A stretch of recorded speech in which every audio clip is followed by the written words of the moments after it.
But in 3 of the 7 volunteers, before they were fed the soy burger and soy milkshake,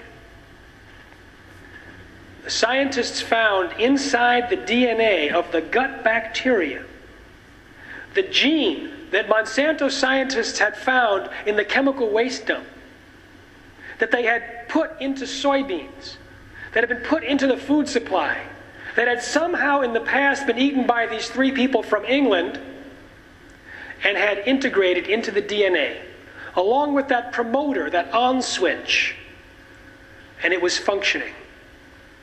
They had Roundup-ready gut bacteria, unkillable with Roundup herbicide. So this means that long after we stop eating genetically engineered foods, we might have little hitchhikers that have left the food and joined us in our internal community to bless us with whatever. Now, what can transfer? The promoter did transfer, according to this study, and that promoter is a very aggressive on switch made from a virus. And they discovered that that on switch can turn on genes, not just the gene to which it's attached, but other genes, natural genes, permanently at high volume. So if that promoter transfers to gut bacteria, it might overproduce an allergen, a toxin, a carcinogen, or something good. We don't know. It's a genetic roulette.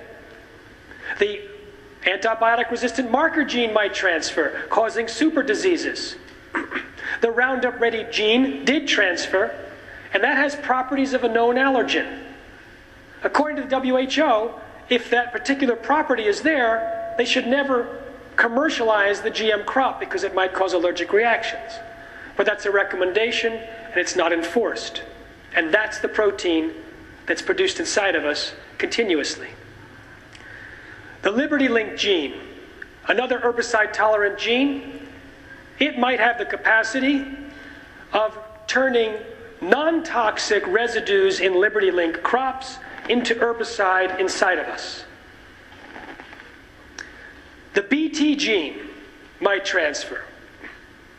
So this is where I meant eating a genetically engineered corn chip might transform your intestinal flora into living pesticide factories, possibly for the rest of our lives. And the viral gene might transfer, creating viral proteins that cause a permanent suppression of our viral defenses or toxic effects. We don't know. These have not been tested. I want to emphasize, the only one that's been tested is Roundup Ready. The rest is theoretical. Now, if I stop the discussion here at a general scientific talk with probiotic scientists ready in the audience to pounce, during the Q&A, they would assure the audience that I was a fearmonger because we've been eating DNA for centuries and thousands of years, and if gene transfer were a problem, we would be green like plants, we'd have photosynthesis.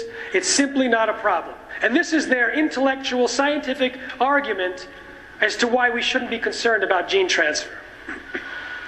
I love when they do that. It's such a setup. It's like a slow-motion softball waiting for me to hit it out of the park. You see, it turns out plant genes don't readily transfer to bacteria in our gut. Bacteria genes transfer all the time. And one of the main reasons why they do is because there's similarity in the sequence. But the sequence in plant genes is substantially different, and therefore very unlikely to transfer. It's also longer, making it very unlikely to transfer. The genes that are in the soy, corn, cotton, and canola are from bacteria. They have the similarity. Second, if genes transfer from plants into bacteria, it is unlikely that they will function. The promoter, the on switch in plants, does not work in bacteria. The genes, this promoter that they put into the genes that they put into soy, corn, cotton, and canola comes from a virus. It works in bacteria. Another point, if the plant gene transfers to bacteria, it's got something inside it called introns, little sections that get in the way, where the cell has to remove those introns and reconnect in order to produce a protein. That happens inside higher organisms. It happens inside us. It does not happen inside bacteria. So if it transferred, the bacteria would have no clue how to make a protein from it. It wouldn't work. The genes that are put into soy, corn, cotton, and canola don't have introns. So, the natural barriers that have stopped plant genes from populating our gut bacteria and functioning have been dismantled. Which means we may be shuttling all of these genes from genetically engineered crops, colonizing our bacteria. Now, the big question is there a selective advantage for the bacteria to take these genes? Because if it is, then it'll live long, be fruitful, and multiply. We don't know. There's herbicide-tolerant genes in there, and we eat large amounts of herbicide on these herbicide-tolerant crops because they get sprayed by so much herbicide.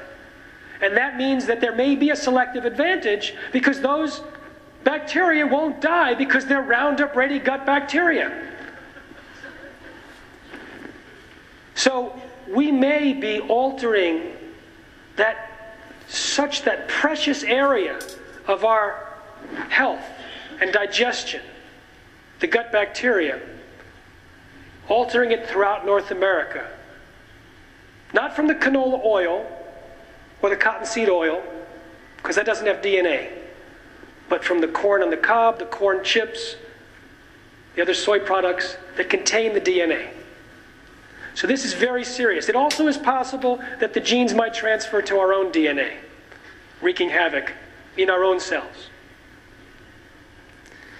Now, I want to run through GM soy as well. We've pounded on the BT. Let's take a look at the soy problems. Soon after GM soy was introduced to the UK, soy allergies skyrocketed by 50%. No follow-up study was done. In a small study with skin prick tests, they found one person had a positive reaction to GM soy, but not to non-GM soy, suggesting a unique allergenic profile. Actually, there are many reasons why GM soy might be more allergenic. First of all, it has more herbicide residues. They may cause problems. Second, there's a known allergen in soy called trypsin inhibitor, where in Monsanto's own study, conveniently left out of the publication but discovered later, in cooked GM soy, it was as much as 7 times higher than non-GM soy. In another study, they fed GM soy to mice, and the enzymes in the pancreas were suppressed by as much as 77%. Now, if your protein-digesting enzymes are not functioning properly, you leave more time in the digestive system for protein to hang out and cause trouble and cause allergic reactions. So eating genetically engineered soy might increase allergic reactions to a wide variety of foods.